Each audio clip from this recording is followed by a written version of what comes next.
So the Dolphins making a little bit of a splash yesterday. They ended up giving a big extension to Jerome Baker.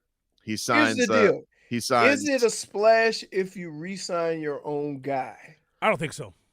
Right, me either. He was going to be on the team anyway. Well, he signed a $39 million deal, 3-year contract extension. He gets 28.4 guaranteed. That's not really that big of a contract. 13 million. It's heavy on the guarantees. But okay. So if I give you here's the deal. If you maybe could get a $45 to $50 million deal with 25 guaranteed. What if I give you 39 but guarantee 28? What's the difference? You see what I mean? Like there's a lot of even though it may sound like a lot of money, if they value him in a way that would say, we got a guy here who could probably get 50, 60 million. Let's guarantee, 28 now for 3 years. So, yeah, I get it. The 28 million says you're going to be here 3 years. Okay. We extended you, and now they do it now where they extend people. They don't tear up contracts. So you got him for 4 years. I think it's a good deal on both sides. He gets his money, and they get somewhat of a discount by doing it early, and by guaranteeing a lot of the contract, even though the average won't make him one of the elite paid. He's going to feel like he's getting elite money because of the guarantee. So win-win both ways. What do I go with here? Do I go with total guarantee or do I go fully guarantee? What the hell's the difference? Well, if you do that, the total guarantee, you got to include this year. All right. So do I go fully guaranteed? Yeah, you could do. Fully guaranteed. He'd be it's like fourth in the NFL right now for linebacker. Right. This is the least controversial Dolphins topic that we've had in the past 5 months. Exactly. We're not going to get into a heated Jerome Baker debate. No, we're not. I saw people yesterday like, oh, look at these grades, bro. And he's not a perfect player, but it's not like he got this overwhelming contract either. Like you're gonna just let everybody walk, and then you could just pick, because what are you gonna do? You're gonna go get another Kyle Van Noy? What is the thing that's going? What is the thing as a Dolphin fan that's going to make you happy with it? If you're complaining about Jerome Baker getting his money, like Jerome Baker, he's had a ton of tackles over the last couple of years. Last year, what did he have? 7 sacks last year, Robbie? 7. Yeah. 7 sacks. He's had forced fumbles, multiple forced fumbles the last couple of years. Guy makes plays. Is he fantastic against the run? No, but he's a playmaker. He's a playmaker, and everybody seems to love him on the team and what he brings to that defense. So yeah, I'm with Robbie. It doesn't seem like there's any controversial angle to go here. What people need to understand is, especially in football, your importance is not going to be as great as it is with the team you're currently playing for. Nobody else is going to look at the same film that your team is looking at and determine that you're going to be more important for them. Doesn't mean that you're not going to get more money. Really? Because Jeff Ireland seemed to do that a lot with linebackers. He looked at linebacker and goes, that guy's good. Ellerby. What does he have, one arm? Oh, let's get him in here. Philip Wheeler, Ellerby? What are the Ravens thinking? That might have been one of my biggest rants as far as criticizing a coach. Oh, when he was covering the Green Bay game, the Billy Club. There is nothing more discouraging than seeing Aaron Rodgers and a tight end working a linebacker that looks like a slot machine. Right? With all the players in the NFL, there's guys stocking groceries right now that are looking for an opportunity to play football. The best that the Dolphins had to offer at that moment to defend what the coach had to know was going to happen because he was in Green Bay, right? And they like that big old tight end one-on-one on the outside. And knowing what you know and knowing that's what they're going to do, you send out a defender with one arm. Well, they didn't have any timeouts. You know why they didn't have any timeouts? Because early in the game on fourth down, they called a timeout to give Aaron Rodgers more time, and then they converted that fourth down. Oh, even worse. The old queasy game. I was feeling a little queasy. That whole like last 5 minutes of that game. Wasn't that the team that also had didn't they have the leadership council and that he had to get rid of everybody? Yeah. Was that the leadership council that never met? Yeah, that was the bullying council. I don't know if the leadership council. I think it was Reggie Bush, Carlos Dansby, and Jake Long. You know what they did? They basically put them all in a room and then went upstairs and said, "These guys, we got to." I think Reggie Bush was gone by then, but in the first year of Philbin, there was a leadership council. I think this was year 2 or 3. Okay, and so this is no Sean Marino wasn't running back. Then everybody was gone by then. Hey, by the way, here's the interesting thing about that. If you have to tell the public that you have something like that, then it's already doomed from the start because your intentions and why you're doing it are for all the wrong reasons. You're doing it to make it look good. You're not doing it to get anything done. Nobody up until Hugh Jackson in Cleveland, nobody had a more disastrous stint on Hard Knocks than Joe Philbin. I mean, Joe Philbin's debut year. I mean, just the material we had from that season between Joe Philbin and the leadership council, dude stealing his chair, him awkwardly having to fire Chad Ochocinco, Grandma and Vontae Davis, Agnew.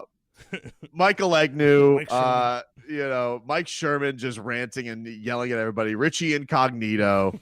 It was an incredible year. Incredible Hard Knocks year. It was the best one season. until the Browns. Oh, the Browns was crazy. The Browns, they were just actively sabotaging Hugh Jackson on camera. Wild. Like that was Greg Williams. They could have broke that up and just did a soap opera. Yep. That would still be running today. Yep. I mean, because I've never seen, no matter who the head coach is, whether you like him, love him, can't stand his guts, have problems with him, whatever, there's always like a level of respect that you have for, basically the guy who hired you. Right? For sure. That Hugh Jackson thing was crazy on so many levels in that, for the most part, people liked him. And the circumstances that he was in with what the Browns asked him to do, right? I'm sure they didn't ask him to go 0-16, so let's be clear. But what they asked him to do with who they were giving him to do it with was fitting. It would be funny if they went to Hugh Jackson one time during the Dolphins' supposed tanking season, and he goes, "Listen, some people just don't have the character to go 0-16, don't have the stomach." And then follow it up with a 1-for-15 year. Oh man, dude, you went 1-30. Like here's crazy. The most incredible thing. Here's the most incredible thing about that. Is it me, or is everybody shocked that he kept that job that long? Who, Hugh Jackson? Hugh Jackson. I'm not that shocked. Like, I think that I thought that that was the point. I thought that they were supposed to do that, but yeah, it seemed like as part of that, you're also setting him up because you're like, well, maybe Hugh doesn't quite know what he's doing. So let's put a couple of other head coaches in here and see how that goes for him. He lasted longer than Freddie Kitchens. No, man. Well, here's the thing, because just from being up there and being around, you can be a good coach and not a good leader. And so it's a big jump to go from coaching one side of the football or position to being able to lead men on both sides of the football. That was a big Cam Cameron thing. He was like he was like the guru at the time, but he was an awful leader. Fail forward fast. And you have to be able to, tie all that stuff together. And everybody can't do it. And the guys that can, though. Surprised I'm more than sure the first time Bill Belichick saw Brian Flores, he thought this guy's going to be a leader of men someday. Yeah. Yeah. Tony Dungy. There's nobody who ever thought that he would not be able to be a leader of men. He just has that about him. Now there's some guys that end up having success and you still wonder. For example, Rex Ryan.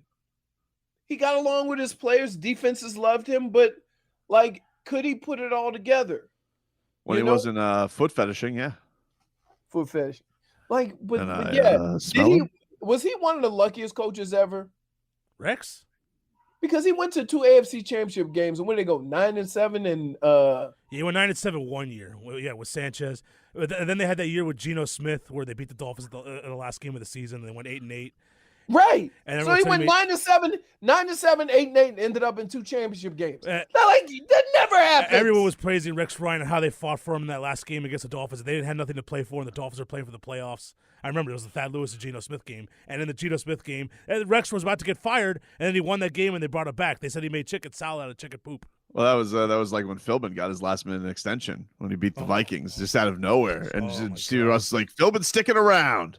We're like, really? Why? We're back after this. Oh, dude, I'm telling you, I am so excited for tomorrow. Minicamp tweets. Woo! I can't wait. It's gonna be like 15-yard pass Jalen Waddle. Can't wait. Can we go? I want to go. I want to do like live scouting. Go to minicamp. A live Come remote, on, dude. Leroy, it's just like donuts, except donut holes. They're mini. You know, it's great. So no chance. Leroy. Dude, there is nothing more boring. Well, yes, there is. Than mini camp. And that's regular camp. Well, they don't get to hit in mini camp, right? It's just shorts, or do they get to put the pads on? It doesn't matter because they put the pads on? No, they don't put the pads. But here's what happens with you two idiots. What? Right? There's going to be guys that are going to be balling. Mm-hmm. You know why? Yeah. Because they can't get their teeth knocked out. Bro, what if Dokes comes out and he really bursts onto the scene? Robbie, surprise, mother bleeper! Dokes. What's Dexter? Great show. Well, for 4 seasons, then terrible. Oh, it's kind of like Billions. Yeah. Oh, Billions is washed. Yeah. Although I can't wait for it to come back. Yeah, I do. Yeah. I'm so I behind. do need a new show. I'm a little. I was looking yesterday. I was like trying to find something. It's like, I'm out of shows right now.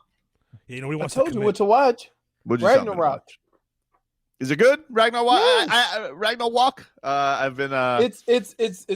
It's like they took the Thor Loki. Wasn't that put it into real life? Isn't Loki a new show out? Yeah, isn't that out on Disney Plus? Yeah. I wait until the episodes stack up. I'm not going to be waiting a week for an episode. Yeah. I've watched too much TV where I just watched one season in 2 days. I'm not doing the week by week thing. I was just watching a teaser clip from I Am Athlete. I guess today the episode is coming up where they discuss Ocho Cinco's fight. I'm definitely tuning into that. As in the teaser clip, Channing Crowder and Ocho are already discussing whether or not Ocho's booty was in the air. And Ocho is denying this, but his booty was in the air. We were there, Leroy. Let me say something to you. At no point in time can you say, I'm proud of myself for making it, when you didn't quite make it. You know what I'm saying? Like, he's like, I wanted to push myself to, well, no, you didn't. Maxwell did. Yeah. Maxwell was just waiting for his one chance, and he hit it Street Fighter style. Big uppercut.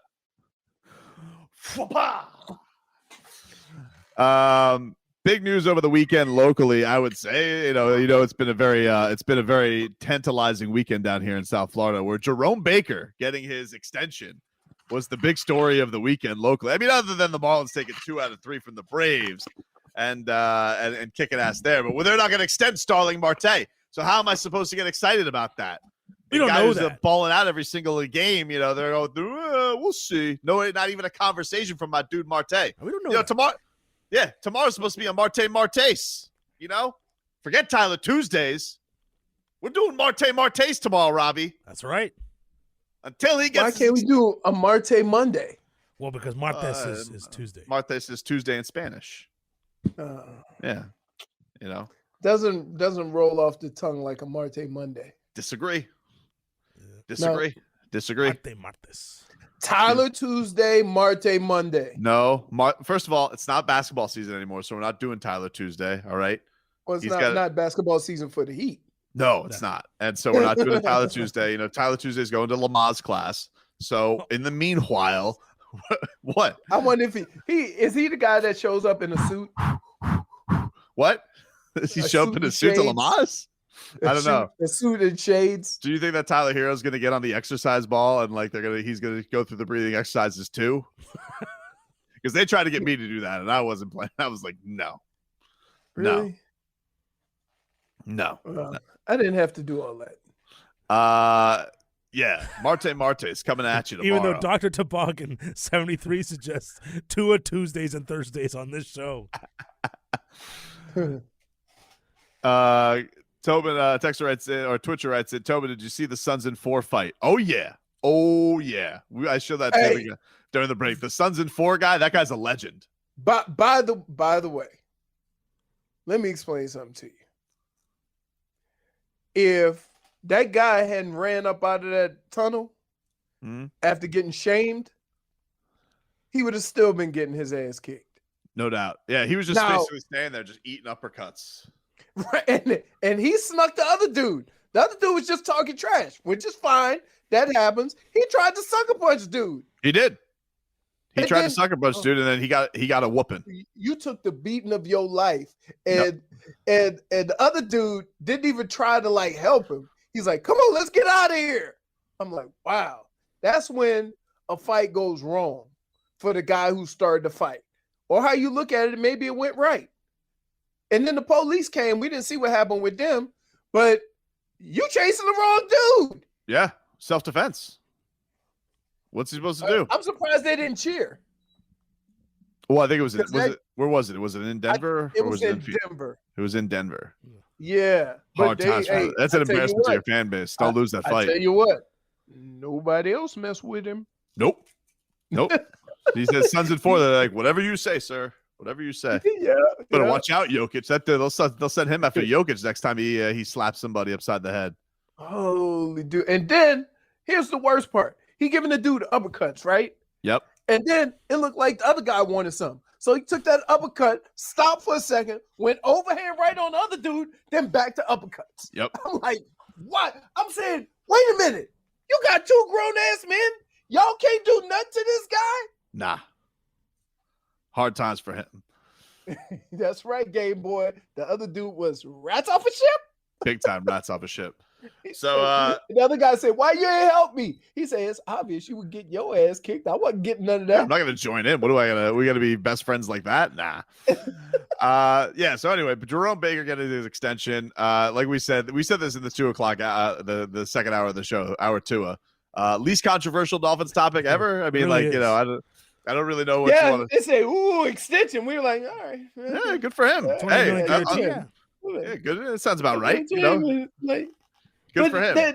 Can I just, to be honest, it's really weird because all of the Dolphin signings have been like that in the last couple of years. Like you haven't really, gotten all excited about them giving money because even when they signed Van Noy, you're like, yeah, okay, okay, good glue guy, he can depend on him, but you didn't go like, yes. And then he got caught. You're like, whoa. Are you gonna be excited? You think Gesicki is like waiting around right now? Like, all right, Mikey time. Let's go. Baker was first in the alphabet. Now it's Gesicki time. Gesicki extension. I would say let's go. With Gesicki, I would wait. I mean, I would wait a little bit. Well, they have to, but not really, because the way they've done things is they give a guy a little extra money early, and then you can. But the way they're doing contracts now, you can wait because they're doing them like basketball contracts, where it's an extension. It's not, tear up the contract and do a new one. Well, Flo says which means that it gives them a year to get the cap space right. Flo says that he expects everybody at minicamp tomorrow, so we're not expecting any. At least according to him, he said this on Friday. Even Xavier Howard. That's the mandatory mini mandatory. Yeah, you could be fine if Xavier doesn't show up. Yeah, of course he'll show up. I don't think. You think it's like that? I don't think it's like that. I think you have to be careful. You have to be careful for this reason. You can't go and ask for more money just because the agent told you could get more money. You got to be smarter than that. You see what I'm saying? And so I would be careful with how I go about that. And I don't think missing time is the way to go about that. Because I got to tell you, as they develop this D-line and the linebacker core and the 7 up front, right, they're going to grow less need to be paying all these corners all this money. That's normally how that works.